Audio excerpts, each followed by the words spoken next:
जय हिंद। आप सभी का स्वागत है आपके अपने YouTube चैनल संभवम क्लासेस में। देखेंगे हम लोग क्लास 10th के क्लास 10th के बिहार बोर्ड मैट्रिक परीक्षा 2026 में मैथ से कौन कौन से प्रश्न पूछे जा सकते हैं, उसी सब सवाल को हम लोग कोचिंग कर रहे हैं, हल कर रहे हैं। और यह कौन सा एपिसोड नंबर है? Episode number 2। और ये हम लोग जो सीरीज चला रहे हैं, इस सीरीज का कोचिंग नाम है प्रचंड सीरीज। इस सीरीज का क्या नाम है? प्रचंड सीरीज। ठीक है, देखेंगे। अभी तक जो जो हमारे चैनल से सब्सक्राइब नहीं किए हैं, चैनल को सब्सक्राइब जरूर कर दीजिए। ठीक है, और वीडियो को अपने दोस्तों में शेयर जरूर कर दीजिए। हो सके तो एक लाइक भी वीडियो में जरूर दे दीजिए। तो ये जो सीरीज चला रहा है प्रचंड सीरीज, ठीक है, इसका मतलब है कि बिहार बोर्ड का जो मैट्रिक परीक्षा में हम लोग को यानी कि 450 यानी कि 450 प्लस नंबर लाना है। ठीक है, उसी के मकसद से हम लोग ये सीरीज कोचिंग कर रहे हैं, चला रहे हैं। ठीक है, समझ गए? तो देखेंगे यानी कि इस एपिसोड नंबर 2 का क्वेश्चन नंबर पहला क्या कह रहा है। ठीक है, एपिसोड नंबर पहला हम लोग देख चुके थे, वो प्ले लिस्ट में उपलब्ध है, आप लोग जाकर के उसको देख लीजिएगा। ठीक है, तो देखते हैं आज के वीडियो का पहला नंबर सवाल। ठीक है, कहता है कि द्विघात समीकरण 6x² प्लस 17x प्लस 12 बराबर 0 के विवेचक ज्ञात कीजिए। ठीक है, अब यहाँ पे समझते हैं विवेचक। ठीक है, विवेचक ज्ञात करने के लिए बोल रहा है। ठीक है, यानी यथा विविधकर वो भी लिख सकता है, यहाँ पे विवेचक के जगह पे विविधकर भी लिख सकते हैं। देखेंगे द्विघात समीकरण है, तो द्विघात समीकरण से क्या पूछ सकते हैं? द्विघात समीकरण का व्यापक रूप पूछ सकते हैं। तो इसका व्यापक रूप कौन सी होता है? ये होता है ax² प्लस का bx प्लस का c बराबर का 0, और इसमें a इक्वल नॉट 0 होगा, यानी कि a के जगह पे क्या नहीं होगा? 0। अब बाकी बात कोई भी संख्या दिख जाए उससे हमको कोई दिक्कत नहीं है। अब द्विघात समीकरण का क्या होता है कि हमारा द्विघात समीकरण है या तो नहीं, चर की जो घात होगा हर हमेशा पूर्ण संख्या में होगा। किसमें होगा? चर की घात पूर्ण संख्या में होगा। कोई दिक्कत यहाँ तक में नहीं। हमें विवेचक बोला है ज्ञात करने के लिए, तो विवेचक जो होता है यानी कि विविधकर, यानी कि हम विवेचक यानी कि d बराबर जो सूत्र लिखते हैं, ये होता है b² माइनस का 4ac। अब हमें चाहिए किसका मान? एबीसी का मान चाहिए। किसका मान चाहिए? एबीसी का मान। तो एबीसी का मान ये जो समीकरण दिया हुआ है द्विघात समीकरण, यहां से हम लोग निकाल लेंगे। तो क्या समीकरण दिया हुआ है? ये 6x² प्लस का ये 17x प्लस का 12 और ये बराबर का 0 ये समीकरण दिया हुआ है।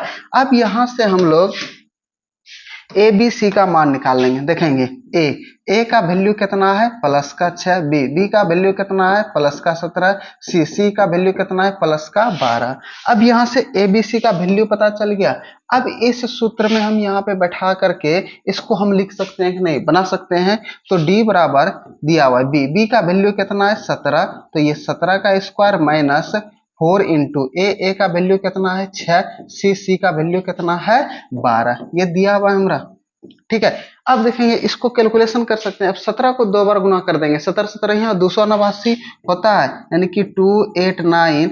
एक माइनस और ये बाकी बात दोनों प्लस में है, तो प्लस माइनस आपस में गुना करेंगे तो कौची आएगा? माइनस आएगा। तो देखेंगे अब ये दोनों को गुना करेंगे। देखेंगे बरछाक 72 और 72 गुना 4 कर देंगे तो देखेंगे कितना होगा? ये 4 दूना 8 और 4 सते 28। कितना आ गया? ये हो गया 288। कितना आ गया? 288। अब ध्यान देंगे यहाँ पे 289 और यहाँ पे 288 है, तो दोनों को आपस में घटाएंगे। क्या करेंगे? घटाएंगे तो कितना बचेगा? 1।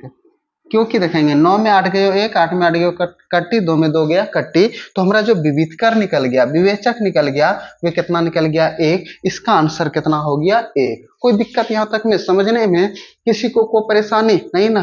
ठीक है, देखेंगे अब जाते हैं अगले सवाल की ओर। ठीक है, तो अगले सवाल में देखेंगे क्या कह रहा है।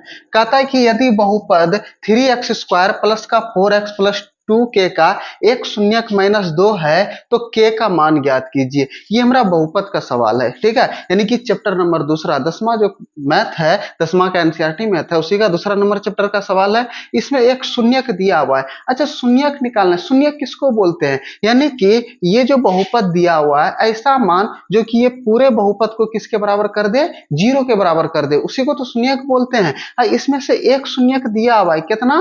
-2। अच्छा, शून्यक निकालते हैं, x चर रहता है तो x बराबर लिखते हैं, तो ये x बराबर कितना 2, यानी कि माइनस का 2 है, तो हम लोग भी कितना लिखेंगे माइनस का 2, यानी कि x का वैल्यू दिया हुआ है। ये जो x का वैल्यू है इस बहुपद में x का वैल्यू रख देंगे और इसको 0 के बराबर कर देंगे, तो यहां से हमारा k का वैल्यू आ जाएगा। कुछ होगा k का वैल्यू आ जाएगा, उसके बाद हम इसे हल कर सकते हैं।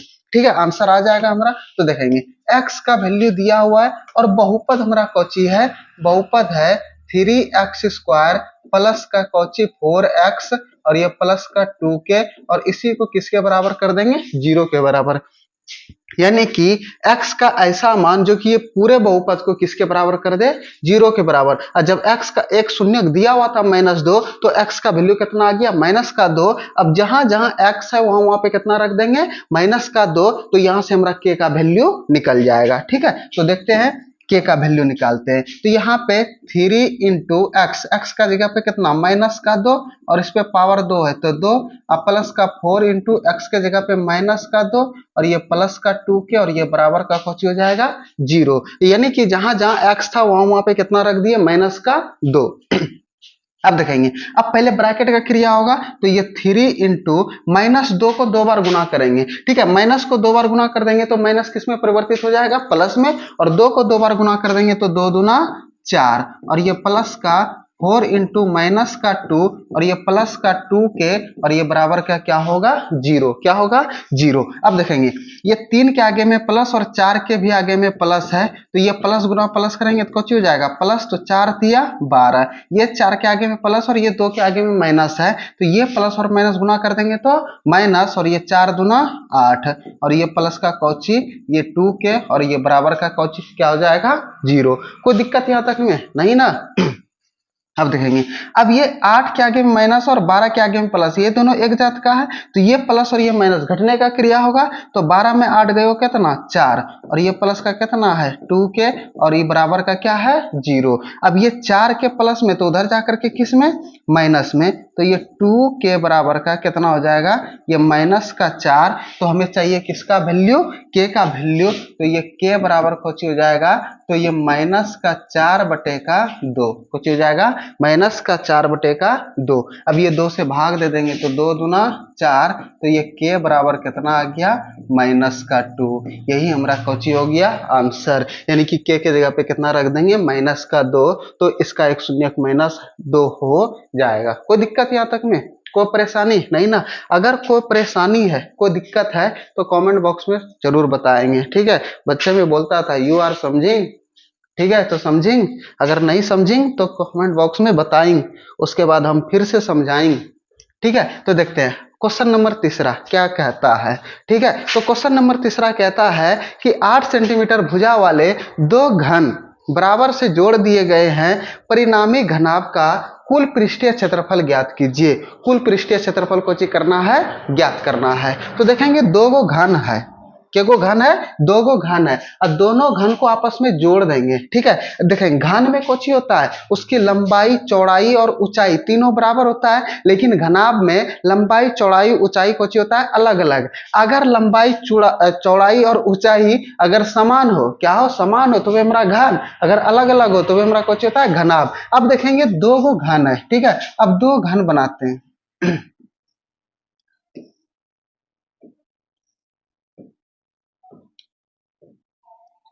एक घन ये हो गया, ठीक है, अब दूसरा घन लेते हैं इसी जगह बगल में,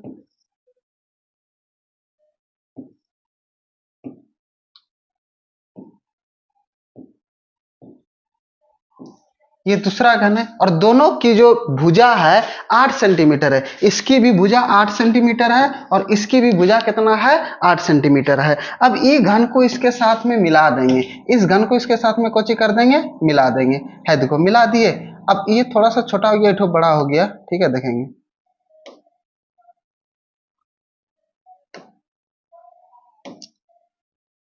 इस घन को आपस में मिला दिए। अच्छा, जब आपस में मिला दिए तो देखेंगे हमारा जो ये जो लंबाई हो गया ये कौची हो गया, बड़ा हो गया, लेकिन चौड़ाई जो यहाँ पर है वही चौड़ाई यहाँ पर है, वही चौड़ाई क्या है यहाँ पर है, जो ऊंचाई यहाँ पर है वही ऊंचाई यहाँ पर है, और वही ऊंचाई क्या है यहाँ पर है। यानी कि सिर्फ लंबाई में परिवर्तित हुआ है और चौड़ाई और ऊंचाई में कोई भी परिवर्तन नहीं हुआ है। यानी कि लंबाई पहले 8 था, अब फिर इसका ये 8 जुड़ गया तो 8 8 कितना हो गया 16, 8 8 कितना हो गया 16। यानी कि लंबाई जो हो गया वो हमारा कितना हो गया 16 सेंटीमीटर, और चौड़ाई जो हो गया वो हमारा कितना है 8 सेंटीमीटर है, और ये जो ऊंचाई है ये भी कितने सेंटीमीटर है 8 सेंटीमीटर है हमारा। यहाँ पे देखेंगे अगर दो घन को जोड़ देंगे तो सिर्फ लंबाई बढ़ेगा, ना कि ऊंचाई और चौड़ाई। तो सिर्फ लंबाई बढ़ गया कितना, तो वही कह रहा है एक परिणामी घनाभ, ये एक घनाभ बन गया। जब दो घन को आपस में जोड़ेंगे तो कोची बन गया, एक घन बन गया, कोची बन गया घन। और जब दो घन को अगर जोड़ दिए तो एक घनाभ बन गया, कोची बन गया एक घनाभ बन गया। और घनाभ जो बना तो लंबाई कोची हो गया बढ़ गया, लेकिन ये चौड़ाई जो है वही है और ऊंचाई भी जो है वही है। समझ गए यहाँ तक में कोई दिक्कत नहीं। अब ये हमारा घनाभ बन गया, कोची बन गया घनाभ। और जब ये हमारा घनाभ बन गया तो घनाभ का देखें परिणामी घनाभ का कुल पृष्ठीय क्षेत्रफल ज्ञात कीजिए। तो घनाभ का कुल पृष्ठीय क्षेत्रफल कोची होता है, यानी कि घनाभ का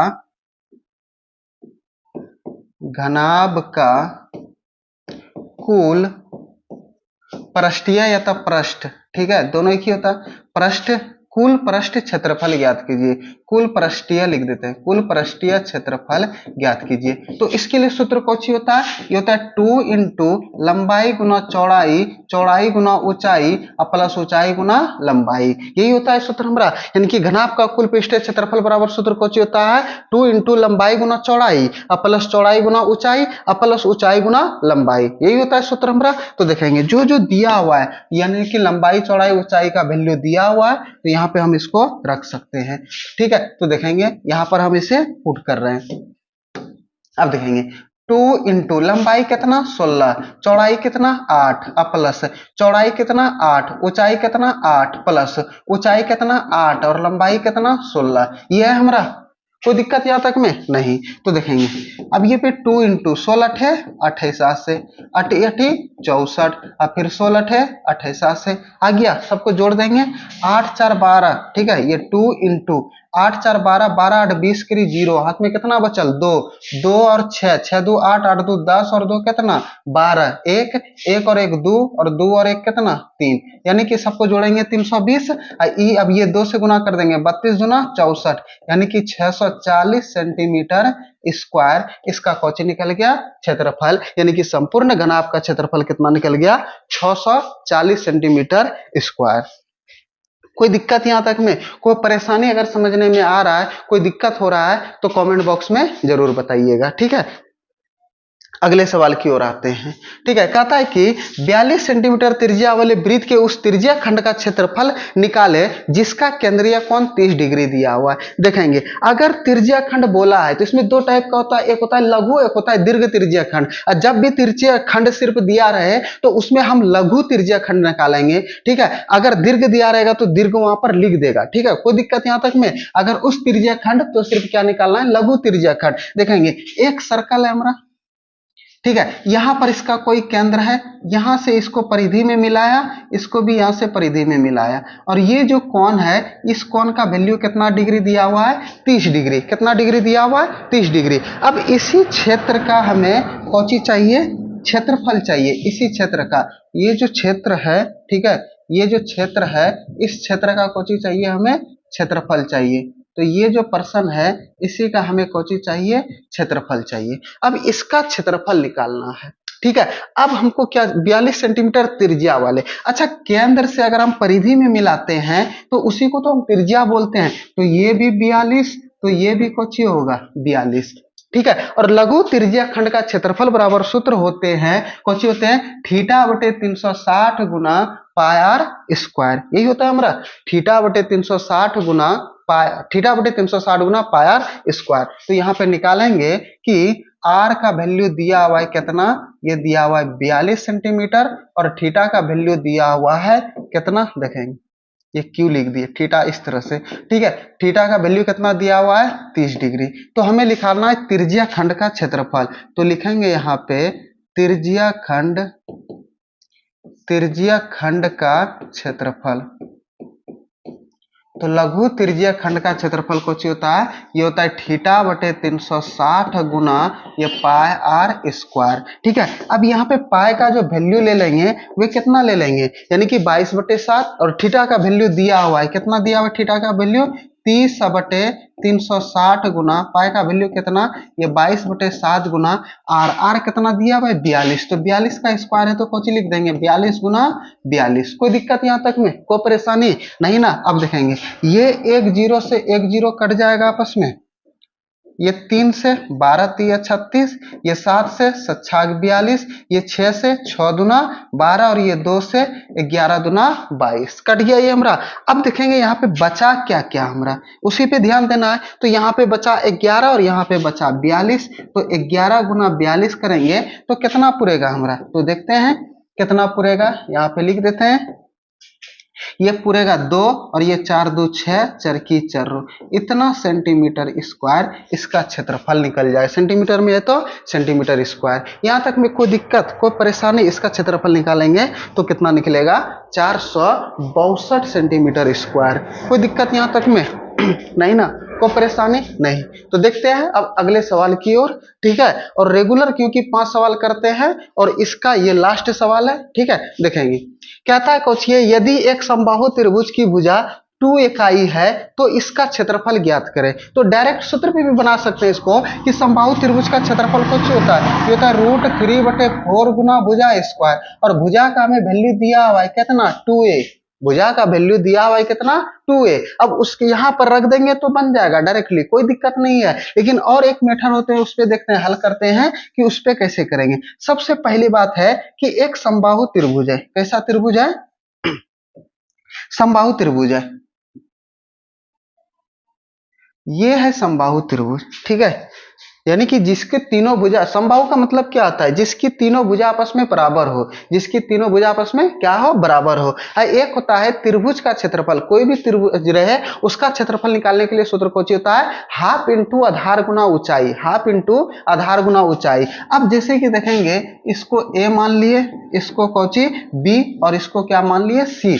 अगर हम इसको आधार मानते हैं, यहां से यहां तक में अगर इसको हम कौची मानते हैं, आधार मानते हैं, देखेंगे यहां से यहां तक कौची है, ये आधार है, तो इसका ऊंचाई भी चाहिए कि नहीं, ये ऊंचाई हो गया हमारा, ठीक है। अभी देखेंगे यहाँ पे लिखते हैं, ये समबाहु त्रिभुज है, तो समबाहु त्रिभुज की तीनों भुजा आपस में भुजा बराबर होगा, तो ये भी 2a, ये भी 2a, तो ये भी कौची होगा 2a होगा हमारा। अब देखेंगे अगर इसमें से क्या चाहिए, इसका क्षेत्रफल चाहिए, तो समबाहु त्रिभुज का अभी तुरंत बोले कि √3/4 गुना भुजा स्क्वायर, उस पर भी बना सकते हैं, और नहीं तब त्रिभुज का क्षेत्रफल बराबर सूत्र होते हैं हाफ इंटू आधार गुना ऊंचाई, हाफ इंटू आधार गुना ऊंचाई, उस पर भी बना सकते हैं, ठीक है। तो देखेंगे हम दोनों पे बना देते हैं, कौन कर देते हैं दोनों पे। तो देखेंगे यहाँ पे लिखेंगे भुजा का वैल्यू दिया हुआ है, ठीक है।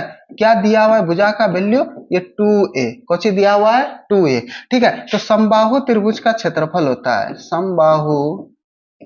समबाहु त्रिभुज का क्षेत्रफल बराबर सूत्र होते हैं, वे होते हैं √3/4 गुना भुजा स्क्वायर। भुजा को a मानते हैं, ठीक है, a स्क्वायर लिख दिए, √3/4 गुना भुजा कितना है 2a है, और इस पे स्क्वायर है तो 2a गुना 2a, दो बार लिख सकते हैं कि नहीं, कोई दिक्कत। ये 2 दूना 4, ये 4 से खत्म हो गया, तो √3 a गुना a करेंगे तो कुछ हो जाएगा a स्क्वायर। यही कुछ हो गया हमारा आंसर। इस समबाहु त्रिभुज का क्षेत्रफल का क्या हो गया आंसर, ये हो गया, ठीक है। इसको साइड में रख देते हैं, ठीक है, इसको छोटा करके क्या रख देते हैं साइड में, ठीक है। इसे भी बना सकते हैं, अगर ऑब्जेक्टिव में पूछेगा तो इससे डायरेक्ट बना सकते हैं, सब्जेक्टिव में पूछेंगे तो देखेंगे ये समबाहु त्रिभुज है। अगर शीर्ष ए से अगर बीसी भुजा पर लंब डालेंगे तो ये जो बीसी होगा इसको 2 बराबर भुजा में बांट देगा, ठीक है।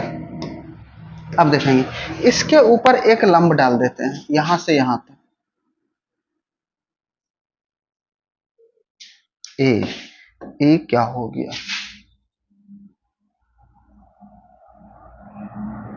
ये एक कोची डाल दिए, लंब डाल दिए, ठीक है। देखेंगे जब ये एक लंब डाल दिए तो इसको दो बराबर भुजा में बांट देगा कि नहीं। अगर ये पूरे 2a है तो ये कितना हो जाएगा, देखेंगे ए रे, ठीक है। तो ये ए हो जाएगा और ये भी कोची हो जाएगा, और ये जो बिंदु होगा इसको हम डी मान लेते हैं, कोची मान लेते हैं डी। अगर यहाँ पे दोनों को बराबर लंब डाले तो ये कितने डिग्री हो गया, 90 डिग्री हो गया। 90 डिग्री कौन बन गया, और जब 90 डिग्री बन गया तो ये ए सी डी एक समकोण त्रिभुज बन गया। और जब समकोण त्रिभुज बन गया तो अगर यहां से हम ऊंचाई निकाल सकते हैं, और जब यहां से ऊंचाई निकाल लेंगे तो ये हाफ इंटू आधार गुना ऊंचाई हो जाएगा हमारा। तो ऊंचाई का वैल्यू चाहिए तो ये एडी का भुजा चाहिए, तो ये एडी भुजा लंब है और ये 90 डिग्री जस्ट सामने वाली भुजा कर्ण है, तो ये हमारा कोची हो गया आधार। तो यहाँ पे लिखेंगे क्या, इस जगह से बनाते हैं, ठीक है। यहाँ पे लिखेंगे क्या कि त्रिभुज ACD में, ठीक है। अब देखेंगे यहाँ पे AC जो भुजा है, AC का वैल्यू दिया हुआ है कितना 2a, ठीक है, और CD का वैल्यू दिया हुआ है कितना a, और हमके चाहिए कौची AD, चाहिए क्या हमें AD बराबर व्हाट। अब जहां पे अब ये ACD जो है ये समकोण त्रिभुज है, और समकोण त्रिभुज में किसका प्रयोग करते हैं, पाइथागोरस प्रमेय से। तो पाइथागोरस प्रमेय यहाँ पे लिख देंगे, ठीक है, पाइथागोरस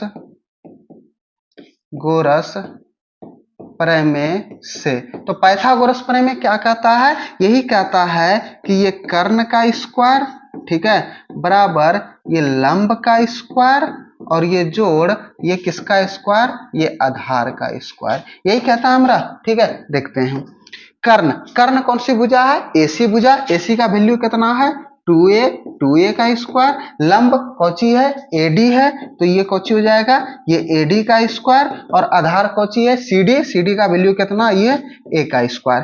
2a का स्क्वायर, अगर 2a को दो बार गुना करेंगे तो कितना निकलेगा, 2 दूना 4a स्क्वायर। अब बराबर ये AD का स्क्वायर करेंगे तो ये AD स्क्वायर, और a का स्क्वायर करेंगे तो ये a स्क्वायर। अब ये a स्क्वायर और 4 स्क्वायर एक जात का है, ये प्लस में तो इधर आकर के किस में, माइनस में बनेगा हमारा। तो यहाँ पे लिखेंगे कि 4a स्क्वायर अब माइनस का ये a स्क्वायर, अब बराबर का ये कौची ये AD स्क्वायर बनेगा हमारा। कोई दिक्कत यहाँ तक में नहीं। तो 4a स्क्वायर में एगो स्क्वायर चल गया तो 3a स्क्वायर, अब बराबर का ये कौची ये AD स्क्वायर हो जाएगा। अब यहाँ पे AD का वैल्यू अगर हमारा चाहिए तो ये AD बराबर कौची हो जाएगा, ये स्क्वायर है तो इधर आकर के किसमें, रूट में, तो ये हमारा आ जाएगा √3a स्क्वायर आएगा।